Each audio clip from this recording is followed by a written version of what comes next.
अस्सलाम वालेकुम दोस्तों, रोज़ा वो वाहिद इबादत है जिसके लिए अल्लाह रब्बुल इज़्ज़त ने फरमाया कि ये मेरे लिए है और इसका अजर मैं दूंगा।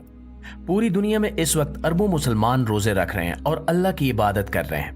बहुत सारे मुलिदीन और गैर मजहब के मानने वालों को इस इबादत की हिकमत समझ नहीं आती और वो इस हद तक भूखा प्यासा रहने को, जिसमें बाज औकात रोजे का दौरानिया 16 से 17 घंटे से भी तजावुज कर जाता है, गैर इंसानी अमल समझते हैं। इनका कहना है कि ये कैसा मजहब है कि जिसमें वो अपने मानने वालों को इतनी इतनी देर भूखा रखता है। इस हवाले से बहुत सारे साइंसदान और माहिरीन ग़िज़ाइयत ने काफ़ी तहकीक की ताकि वो ये जान सकें और समझ सकें कि रोज़ा रखने से इंसानी जिस्म पर क्या असरात मुरतब होते हैं।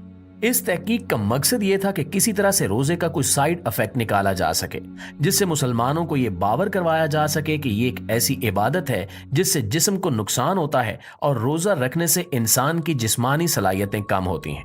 अलबत्ता जब साइंसदानों ने इस बारे में तहकीकात की और अपनी तहकीकात को मुरतब किया तो इनकी हैरत की इंतहा न रही।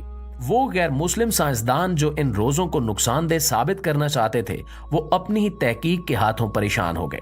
यहाँ तक कि बहुत सारे साइंसदानों ने दुनिया भर में कहना शुरू कर दिया कि रोजे रखना चाहिए क्योंकि ये बहुत ही फायदेमंद इबादत है।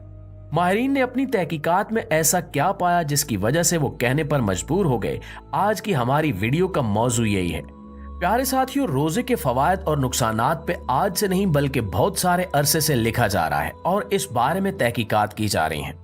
हमें इस्लामी तारीख में ऐसे वाकयात भी मिलते हैं जब मुसलमानों के पास खाने पीने के लिए कुछ नहीं था और तब भी कई कई लोगों ने एक खजूर को थोड़ा थोड़ा खाकर ये चूस कर रोजा रखा। फिर उन्होंने इसी पे बस नहीं किया बल्कि इस कदर कम खुराक के साथ रोजे रखते हुए भी इन्होंने दिन भर जंगें भी लड़ी और अल्लाह की राह में जानें भी कुर्बान की। माहिरीन ये समझने से कासिर थे कि आखिर रोजा रखने से जिस्म पर ऐसा कौन सा असर होता है जिसकी वजह से इंसान की कुव्वत इरादी इस हद तक बुलंद हो जाती है। यही वजह है कि अमेरिका और जापान समेत दुनिया की बहुत सारी यूनिवर्सिटीज में ऐसे बहुत सारे रजाकारों के ऊपर तजर्बात किए गए और इन्हें इस्लामी तरीके के मुताबिक रोजे रखवाए गए ताकि ये देखा जा सके कि रोजा रखने से इंसानी जिस्म पर कौन से असरात मुरतब होते हैं। माहिरीन को इन तमाम तजुर्बात से इल्म हुआ कि रोजा रखना जिस्म के लिए इस हद तक फायदेमंद है कि इस चीज को कानून का हिस्सा बनाना चाहिए कि हर शख्स साल में कम से कम 1 माह के रोजे जरूर रखे। इस तहकीक से साइंसदानों को इल्म हुआ कि रोजा रखने से शुरू में जिस्म में एक बड़ा ही अजीबोगरीब अमल होता है। इस अमल में जिस्म थकावट का शिकार होता है और जिस्मानी सलाहियतें किसी हद तक कम हो जाती हैं।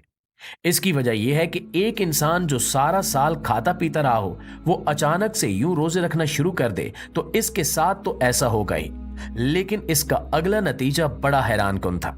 माहिरीन ने पाया कि रोजा रखने से जिस्म में मौजूद फासिद मादे आहिस्ता आहिस्ता निकलना शुरू हो जाते हैं, क्योंकि हमारा जिस्म खुराक की तलाश में जिस्म में जखीरा करदा इन फासिद मादों को और चिकनाई की मिकदार को जो हमारी जरूरत से ज्यादा होती है उसे इस्तेमाल करना शुरू कर देता है। माहिरीन ने बताया कि जब कोई इंसान 15 दिन तक मुसलसल रोजे रखे तो उसके जिस्म से पहले तो तमाम के तमाम फासिद मादे निकल जाते हैं और उसके जिस्म में तमाम तर जहरीले केमिकल्स भी खत्म हो जाते हैं। इसके साथ साथ जिस्म में मौजूद चिकनाई जो इसे मोटा करती है और इसके मसल्स को कमजोर करती है, वो भी जिस्म इस्तेमाल कर लेता है। इसके बाद भी अगर रोजे रखना जारी रखा जाए तो हमारे मसल्स अपने आप को रीअरेंज करने लगते हैं और हमारे मसल्स और आसाब में मौजूद जहरीले मादे भी खारिज होना शुरू हो जाते हैं। यहाँ तक कि हमारे जिस्म में कोई ऐसा नुकसानदेह सेल या बैक्टीरिया मौजूद हो जो हमारे जिस्म को किसी भी तरह से नुकसान पहुंचा सकता हो, तो वो भी रोजा रखने से खत्म हो जाता है। यही वजह है कि हमारे जिस्म का मेटाबॉलिज्म खुराक की तलाश में बेहद तेज हो जाता है और रोजा रखने से मेटाबॉलिज्म को पूरे जिस्म की अच्छी तरह से तलाशी लेने की मोहलत मिल जाती है। आम दिनों में हम अपने जिस्मानी निजाम को रोज खाना खिलाकर इसे मुतमईन रखते हैं और यूं बहुत सारे फासिद मादे और इजाफी चिकनाई जिसमें कोलेस्ट्रॉल भी शामिल है हमारे जिस्म का हिस्सा बनता रहता है। अलबत्ता रोजे रखने से ये तमाम के तमाम फासिद मादे हमारे जिस्म के उस निजाम का शिकार हो जाते हैं जिसे खुराक की जरूरत होती है। इस बारे में ये जानना बेहद जरूरी है कि ये तमाम असर तब होता है जब इंसान खाने पीने के मामले में फिर भी एहतियात से काम ले और रोजे रखते हुए चिकनाई और इस तरह की दीगर चीजों से परहेज करे। महज इतना ही खाना खाया जाए जो जिंदा रहने के लिए जरूरी हो।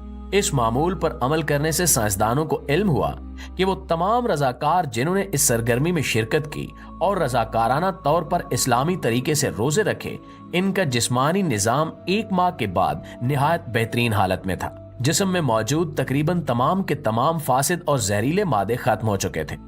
चिकनाई और घी खाने से हमारे जिस्म में जो फ्री रेडिकल्स आते हैं और कैंसर का सबब बनते हैं, वो भी खत्म हो चुके थे। माहिरीन ये जानकर हैरान रह गए कि वो तमाम के तमाम फ्री रेडिकल्स और कार्सिनोजेन्स जो हमारे जिस्म में कैंसर पैदा करते हैं, वो कैसे खत्म हो सकते हैं।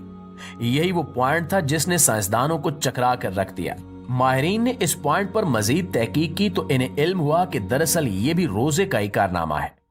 असल में कैंसर हमारे जिस्म के नॉर्मल सेल्स ही होते हैं जो बेकाबू तरीके से बढ़ना शुरू हो जाते हैं। जब इंसान रोजे रखता है तो हमारे जिस्मानी निजाम को खुराक की तलाश में पूरे जिस्म में मौजूद मादों को इस्तेमाल करना पड़ता है। तब ये सेल्स जो बेकाबू तरीके से बढ़ रहे होते हैं, ये हमारे जिस्मानी निजाम को अपना दुश्मन लगते हैं, क्योंकि ये हमारे जिस्म की तवानाई और एनर्जी ऐसी जगह पर इस्तेमाल कर रहे होते हैं जिसका कोई फायदा नहीं होता बल्कि नुकसान होता है। दूसरी जानिब ये सेल कोई काम भी नहीं करते, बस जिस्म में आने वाली एनर्जी और खुराक को इस्तेमाल करते हुए अपनी तादाद बढ़ाते रहते हैं। रोजा रखने से चूंकि जिस्म का निजाम बहुत ज्यादा एक्टिव हो जाता है, तो वो ऐसे सेल्स को भी बड़ी आसानी से शनाख्त कर लेता है और हमारा जिस्मानी निजाम कैंसर के ऐसे सेल्स जो महज तकसीम दर तकसीम हो रहे होते हैं और जिस्मानी निजाम में कोई खास किरदार अदा नहीं करते, इनके खिलाफ ऐलान जंग कर देता है। हमारा जिस्मानी निजाम कैंसर के ऐसे सेल्स को खुराक की फरामी महदूद से महदूद करने की कोशिश करता है, और आप जानते हैं कि जब खुलियों को कुछ खाने को न मिले तो वो अपने आप मौत का शिकार हो जाते हैं। नाज़रीन, ये तहकीक माहिरीन के लिए बेहद अजीबो गरीब थी कि कैसे महज रोजे रखने से कैंसर का दबाव कम किया जा सकता है और जिसे कैंसर ना हो उसका कैंसर का इम्कान तकरीबन खत्म हो जाता है। यही वजह है कि इन माहिरीन ने अपनी तहकीक में इस बात का खसूसन जिक्र किया कि अगर हो सके तो हर इंसान को साल में कम से कम 30 रोजे जरूर रखने चाहिए। उन्होंने मजीद कहा कि अगर इंसान में हिम्मत हो तो वो हर महीने 1 दिन छोड़कर 1 दिन रोजा जरूर रखे और अपनी खुराक का ख्याल रखे, तो उसे कभी कैंसर और दीगर जिस्मानी बीमारियां लाक नहीं होंगी, क्योंकि रोजा रखने से हमारे जिस्म का निजाम एक्टिव रहेगा और इसे मालूम होगा कि मुझे बैठे बिठाए खुराक नहीं मिलेगी, इसलिए वो हमारे जिस्म को फासिद मादों से भी पाक रखेगा और गैर जरूरी चिकनाई भी साथ साथ इस्तेमाल होती रहेगी और हमारे जिस्म में स्टोर होकर मोटापे का सबब नहीं बनेगी। प्यारे दोस्तों, साइंसदानों के इस ग्रुप में बहुत सारे लोग ऐसे भी थे जो रोजे की ये करामत देखकर मुसलमान हो गए और उन्होंने बरमला कहा कि हम रोजों पर तहकीक महज इसके साइड इफेक्ट जानने के लिए करना चाहते थे, लेकिन हमें इसका कोई साइड इफेक्ट नहीं मिला। इससे जाहिर होता है कि रोजा रखना किस कदर खूबसूरत इबादत है। अल्लाह रब्बुल इज़्ज़त ने इसका अजर भी इतना बड़ा रखा है क्योंकि हम महज अल्लाह रब्बुल इज़्ज़त की रजा और खुशनुदी के लिए अपने जिस्म पर ये जुल्म करते हैं और अपने नफ्स को तरह तरह के खानों से महफूज रखते और गुनाहों से बचाते हैं। इसके साथ साथ ये महज अल्लाह की खुशनुदी और रजा का जरिया ही नहीं बल्कि हमारे जिस्म के लिए भी नेमत बन जाता है और हमारे जिस्म में पलने वाले वो फासिद और जहरीले मादे जो जिंदगी की किसी न किसी स्टेज पर हमारे लिए बेहद खतरनाक साबित हो सकते थे, वो हमारे जिस्म से खारिज हो जाते हैं। यानी रोजा एक ऐसी इबादत है जिससे ना सिर्फ अल्लाह ताला की रजा और खुशनुदी हासिल होती है बल्कि इंसान का जिस्मानी निजाम भी मजीद सेहतमंद हो जाता है।